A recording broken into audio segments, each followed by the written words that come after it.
जालना जिल्ह्यामधील अंबड तालुक्यामधील पाने गावाला वादळी वाऱ्यासह अवकाळी पावसाने चांगलंच झोडपलंय। काल झालेल्या या अवकाळीच्या पावसाचा फटका कांदा पिकाला मोठ्या प्रमाणात बसलाय। पानेगाव येथील शेतकरी पारस जैन यांनी 3 एकर शेतामध्ये कांदा पिकाची लागवड केली होती। मात्र काल अचानक झालेल्या अवकाळी पावसामुळे पारस जैन यांचे सुमारे 2 लाख रुपयांचे नुकसान झाले। दरम्यान नुकसानीची पाहणी करून नुकसान भरपाई देण्यात यावी अशी मागणी नुकसानग्रस्त शेतकऱ्यांनी केली आहे।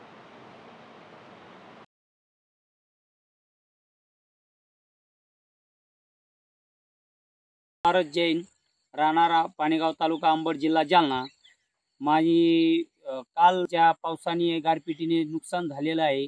माझ्या शेतामध्ये 3 एकर कांद्याची लागवड झालेली आहे। 3 एकर कांद्याच्या लागवडीमध्ये माझं पूर्णपणे कांदा नष्ट झालेला आहे। नष्ट झाला म्हणजे माझं 2 लाख रुपयाचं कमीत जास्त नुकसान झालेलं आहे।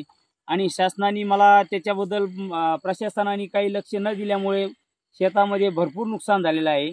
आणि शासनाने याची नोंद घ्यावी की पंचनामे करून कमीत कमी 1.5 लाख रुपये हेक्टरी मदत द्यावी। माझ्या गावामध्ये कमीत कमी 25 ते 30 एकरची लागवड झालेली आहे आणि त्याच्यामध्ये सर्व शेतकऱ्याचे नुकसान झालेले आहे। शासनाचं लक्ष कुठेही नसल्याने शेतकरी परेशान झालेला आहे। शासनाचं लक्ष फक्त शेतकऱ्याच्या मतदानावर असतं आणि मतदानाचं काम झालं की शेतकऱ्याकडे लक्ष नसतं त्यांचं। आणि मी 15 लाख देईन, मी 20 लाख देईन आणि 10 लाख देईन आणि शेतकरी ह्या आशेवर मतदान करतो आणि शेतकरी याच्यामध्ये फसलेला आहे।